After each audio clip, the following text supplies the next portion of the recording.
Salut à tous et à toutes, c'est Riltar et aujourd'hui on se retrouve pour une petite vidéo rapide en mode improvisation parce que je sors tout juste de la salle de cinéma. Bah en fait tout juste ça fait une petite demi-heure déjà mais bon. Donc je viens d'aller voir Spider-Man Homecoming, yes, avec mon accent anglais parfait. Et donc je me devais de faire un petit avis dessus parce que c'est un film que je pense beaucoup de fans de Marvel attendaient, dont moi. En fait, certains l'attendaient, d'autres en avaient peur. Et moi je ne faisais pas partie de ceux qui avaient peur. Moi je me disais de base, oui, c'est un Marvel, c'est un Spider-Man, enfin dans le MCU, donc ça va être génial.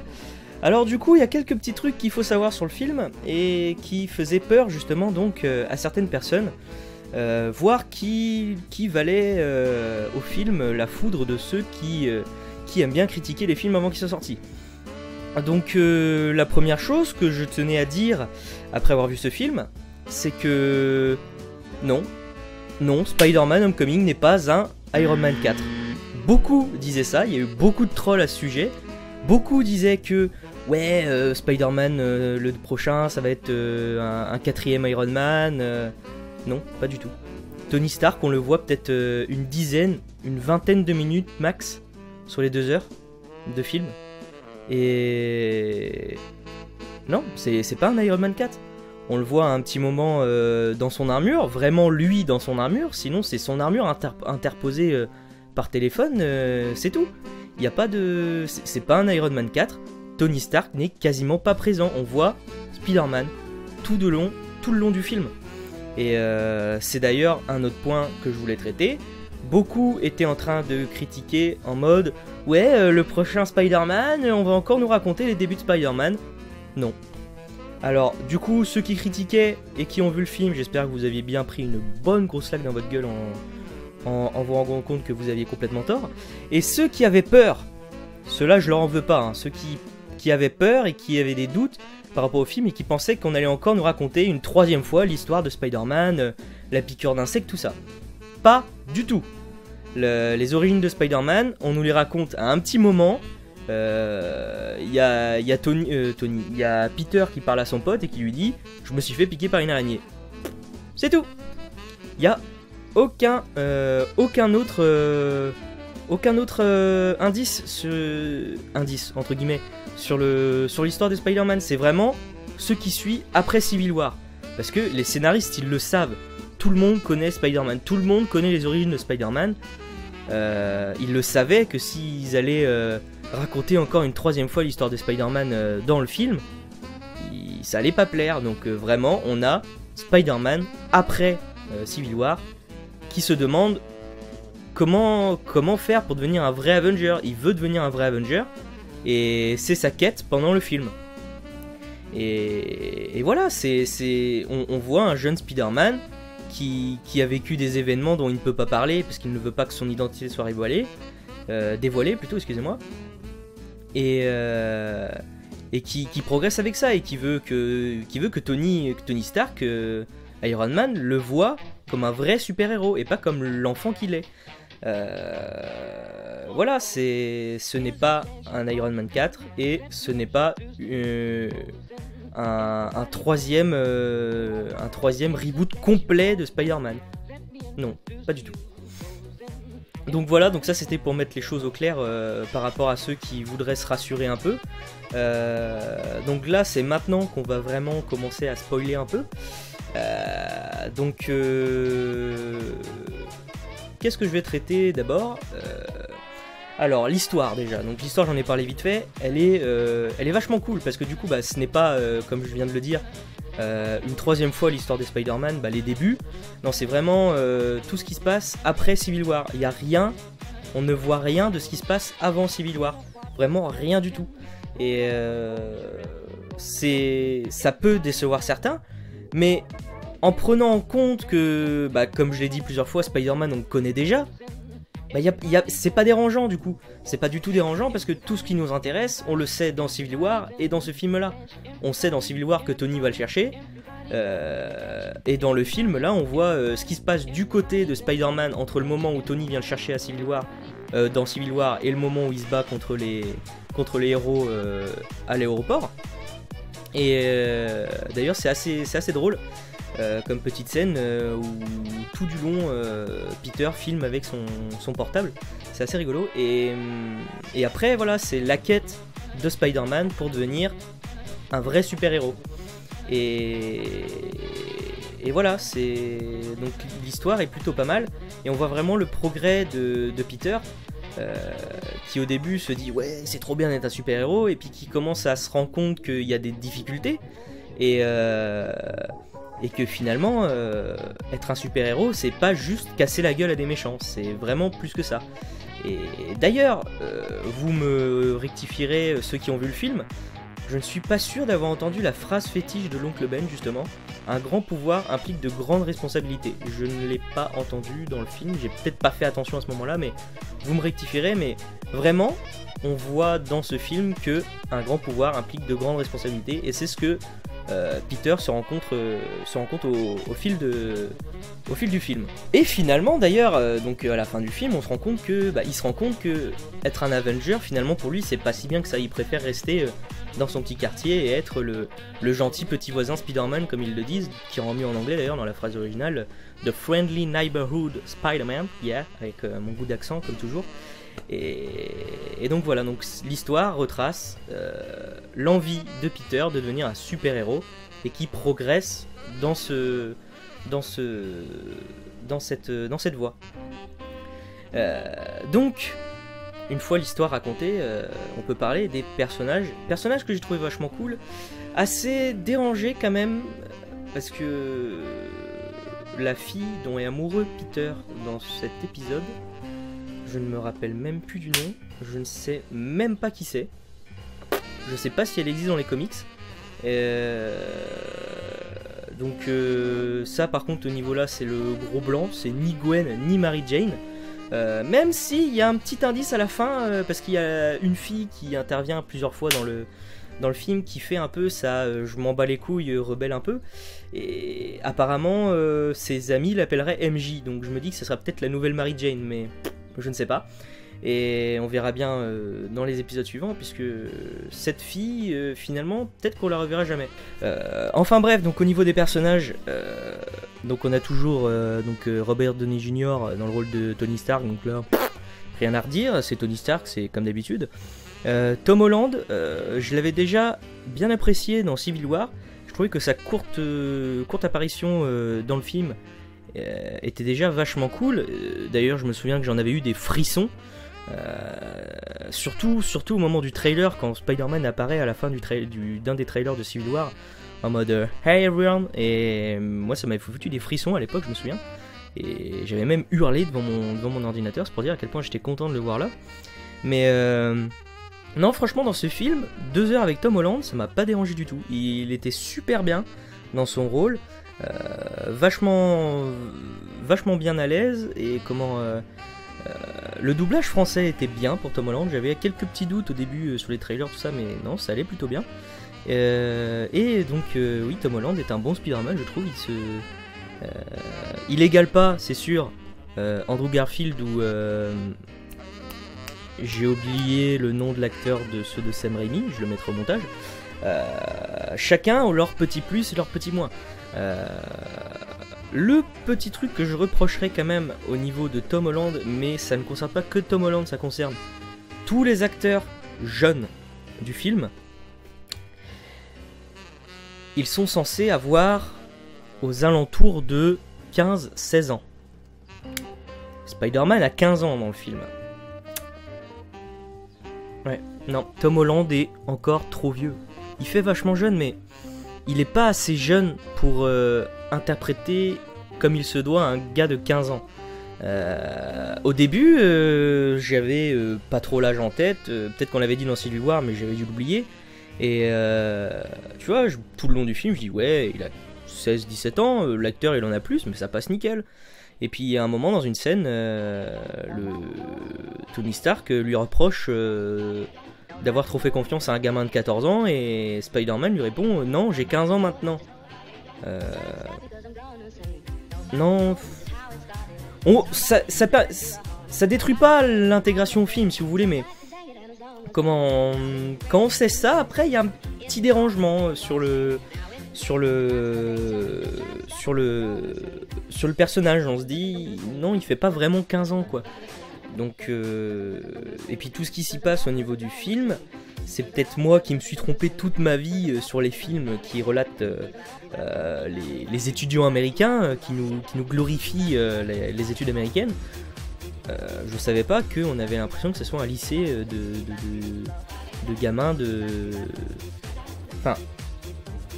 Je savais pas que même à 15 ans, t'avais l'impression d'être dans un lycée comme si t'avais 18 ans quoi. Pour moi, tous les jeunes dans les lycées américains, dans les lycées comme ça, ils avaient 18 ans. Mais bon, apparemment, aux alentours de 18 ans, mais apparemment, même plus jeune, ça se passe comme ça. Donc, enfin, après, je ne suis pas américain, je ne le sais pas. Mais voilà, enfin bref, tous les personnages qui incarnent des jeunes étudiants, donc de la même classe ou d'une classe supérieure que Peter, ils sont un chouille trop vieux.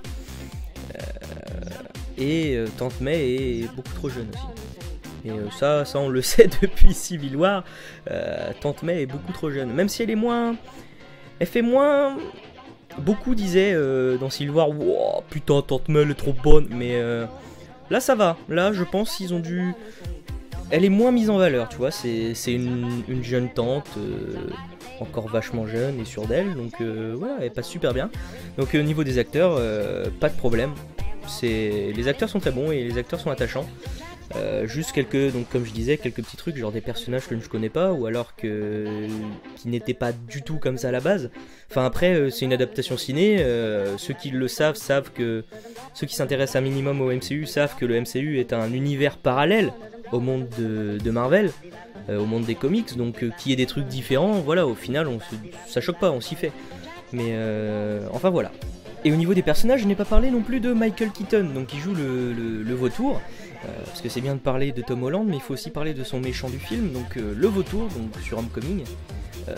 Très bon personnage, j'ai trouvé vachement cool, et d'ailleurs le fait qu'il soit le père de cette fille dont je vais oublier le nom, je vais aller le chercher sur internet parce que putain, faut que je le retienne le nom quand même. Liz, voilà, oula, la caméra. Donc Michael Keaton, donc, qui joue le vautour, et le fait que ce soit le père de Liz, là pour le coup j'étais assez surpris, je m'y suis pas attendu du tout. Donc là pour le coup j'étais assez... Ça faisait longtemps que j'avais pas été surpris comme ça devant un film. C'est un petit truc de merde, hein, c'est un petit détail de merde, peut-être que beaucoup l'ont vu venir, mais... Moi j'étais tellement à fond dans le film au niveau des réactions de Peter au quotidien, de comment il réagissait face aux situations d'être super-héros et aussi de vivre en tant qu'étudiant. Je le voyais tellement maladroit tout ça que je me suis dit dans cette scène là du film, il va ouvrir la porte et il va se rendre compte que c'est pas le bon jour et que Liz sera en pyjama ou un truc comme ça. Et non, en fait, c'était le bon jour, et c'est donc le vautour qui lui ouvre la porte. Et là pour le coup, j'étais un peu surpris, parce que tellement à fond dans le rôle de Peter, je me suis dit, ouais, il est maladroit, il est tellement content de pouvoir avoir un rencard, de l'inviter au bal, ça y est, il va se planter de jour. Et non, finalement, pas ça du tout. Et donc, oui, le vautour est un bon personnage. Il faisait bien méchant, mais en même temps, on sentait que c'était pas un gros méchant et que c'était juste une phase de passage pour Spider-Man, et que voilà, il voulait s'occuper de ce qu'il fait d'habitude, les braquages et trucs comme ça, et puis il tombait sur un peu plus gros. Mais ça se voit que c'est pas un gros méchant comme il y a pu avoir dans Avenger ou Iron Man, où ça menaçait un peu plus. Enfin, même si le vautour en soi il menace pas mal avec son groupe de méchants, mais pas autant quoi, on sent moins la menace, mais c'est pas pour autant que c'est un mauvais méchant et qu'on le retient pas. D'ailleurs dans ce film on peut voir le Shocker. Donc le Shocker, c'est pas un personnage que je connais beaucoup, je connais un peu sa gueule, et je trouve dommage parce qu'en fait dedans dans le film il y a deux Shockers. Il y a un premier, et ensuite il se fait buter par le vautour, apparemment par mégarde, mais bon ça j'y crois pas trop. Il se fait tuer par le vautour, et il y a un deuxième Shocker qui prend la relève. Genre le gars il lui prend son arme donc qui lui sert à faire des gros trucs de malade. Il souffle la poussière qu'il y a dessus après avoir tué le premier, il le jette à l'eau, il fait tiens vas-y c'est ton tour, t'es le prochain Shocker. Et je suis un peu déçu parce que le premier Shocker, pour le coup il avait vraiment un design et une gueule qui ressemblait au Shocker des comics, donc avec le pull jaune avec les petits carrés dessus. Le deuxième Shocker les a après par la suite, mais ça se limite à juste la manche noire qui est jaune sur l'avant-bras avec des petits carrés tout du long. Sauf que le tout premier qu'on voit quelques minutes, lui il ressemble vraiment, il a vraiment bien la graine du Shocker des comics, et rien que pour ça je l'ai apprécié les quelques secondes qui apparaissaient. Oui, donc des personnages vachement intéressants, et dont un qui m'intéresse un petit peu, c'est celui que l'on peut voir dans la scène post-générique, donc qui interpelle le vautour quand celui-ci va voir sa famille en prison. Sa famille lui rend visite et il y va là-bas. Et il y va là-bas, c'est très français. Et donc il croise le mec dans les couloirs de la prison. Il lui dit ouais, je sais que t'as une dent contre le tisseur de toile, nous aussi on en a, et à ce qui paraît toi tu connaîtrais qui c'est, tout ça. Et ce gars il est assez intéressant parce qu'il a un bras complètement défoncé avec plein de broches dessus. Il a une grosse cicatrice sur la gueule, et apparemment ça serait Spider-Man qui lui a fait ça, donc déjà on peut se demander ce qu'il lui a fait. Et puis surtout il a le petit tatouage de scorpion dans le cou, et un œil injecté de sang en forme de crochet de serpent. Et donc voilà, je pense savoir qui est ce personnage, et je ne vais pas vous cacher que je pense que cette personne se trouve être le Scorpion. Mais voilà, je pourrais me tromper, mais je ne pense pas pour autant, hein. D'ailleurs, parlons des scènes post-génériques, parce que cette fois, on ne nous a pas teasé le prochain Marvel, donc on nous a vraiment teasé le prochain. Je sais pas si c'est entendu, mais il y a Cortana sur mon ordi portable là-bas qui s'est fait des petites folies et s'est enclenchée toute seule. Oui, donc la scène post-générique, elle nous tease pas le prochain Marvel, donc qui sera Black Panther, parce que vraiment, ça sera le prochain Spider-Man. Et de toute façon on le voit, on le sait à la fin, quand Tony amène Peter Parker à la nouvelle base des Avengers. Il lui dit tiens vas-y t'es enfin un Avenger, il dit non, je préfère rester le gentil voisin Spider-Man. Et du coup donc voilà, donc les suites Spider-Man seront vraiment concentrées sur Spider-Man.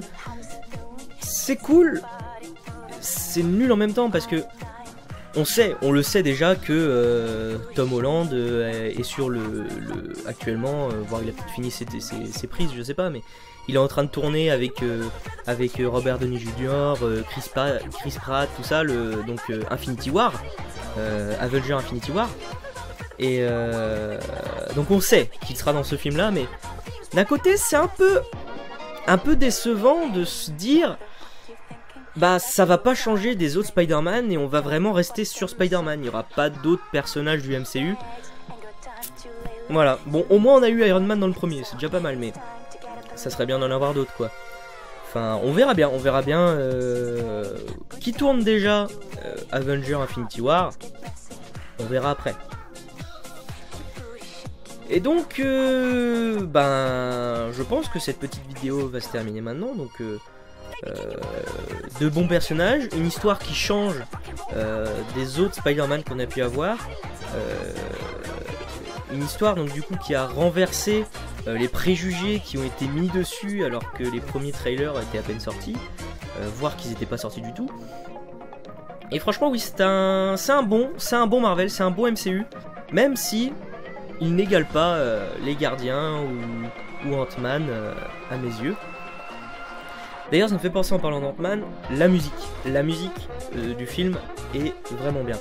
Elle rentre assez dans la tête, mais j'ai retrouvé quelques petites similitudes, c'est peut-être moi, mais par exemple au moment où Peter sauve ses amis à Washington, quand il les sauve donc dans l'ascenseur, j'ai cru reconnaître un petit air de Star Wars dans la musique, et je sais pas si c'est moi ou si c'est volontaire ou je sais pas, mais moi je trouvais ça cool parce que, en sachant que dans le film, Peter est un gros geek, mais surtout un gros fan de Star Wars. On le voit d'ailleurs dans Civil War quand il parle de la technique, de la tactique sur Hoth. Contre les AT-AT avec les vaisseaux qui tournent là pour faire tourner il fait cette comparaison avec Ant-Man et déjà on le sait que donc c'est un fan de Star Wars et donc je sais pas si c'est volontaire mais la petite musique il y avait un petit air de Star Wars, je saurais plus dire quelle musique mais il y avait un petit air comme ça. Je sais pas si c'était une référence par rapport au fait que Peter est fan de Star Wars ou je sais pas mais sinon à part ça oui donc la musique est vachement cool et vraiment ce que j'ai kiffé, je l'avais vu depuis un petit moment sur internet, ça circulait suite à l'annonce du premier ou deuxième trailer, c'était la fanfare donc de Marvel, c'est qu'on connaît tous, le logo Marvel qui apparaît et qui a changé depuis Doctor Strange avec les petites BD, les trucs comme ça, dans les extraits de films plutôt, avant c'était les extraits de BD, maintenant c'est les extraits de films, et je l'avais vu circuler sur YouTube et je pensais que c'était du fake. Et je l'ai revu il y a pas longtemps. Je pensais que c'était encore du fake. Mais quand je suis arrivé dans la salle, ce petit remake de la toute première musique de Spider-Man, celle que Homer chante quand il est avec son cochon dans le film des Simpsons. Ah mais c'est bien kiffant. J'entends la musique bien refaite dans la peps du reste des musiques du film, et t'entends le petit air là, avec tous les héros Marvel qui passent, mais ça te donne envie de voir le film, et franchement, c'était une belle entrée, et c'était un beau clin d'œil à la belle histoire que ce Spider-Man, qui le héros le plus connu, on va dire, de Marvel, tous les enfants le connaissent, il a eu, maintenant c'est son 3e reboot, des tonnes de dessins animés, il y en a encore aujourd'hui des dessins animés là-dessus. Et revenir comme ça à l'origine de Spider-Man, franchement, je trouve ça faisait plaisir. Et du coup, voilà, donc des belles musiques aussi, donc surtout donc cette petite fanfare qui émerveille. Donc voilà, Spider-Man est un très bon film que j'ai vachement apprécié, qui a renversé donc les préjugés qu'on pouvait avoir sur lui avant qu'il ne le sorte.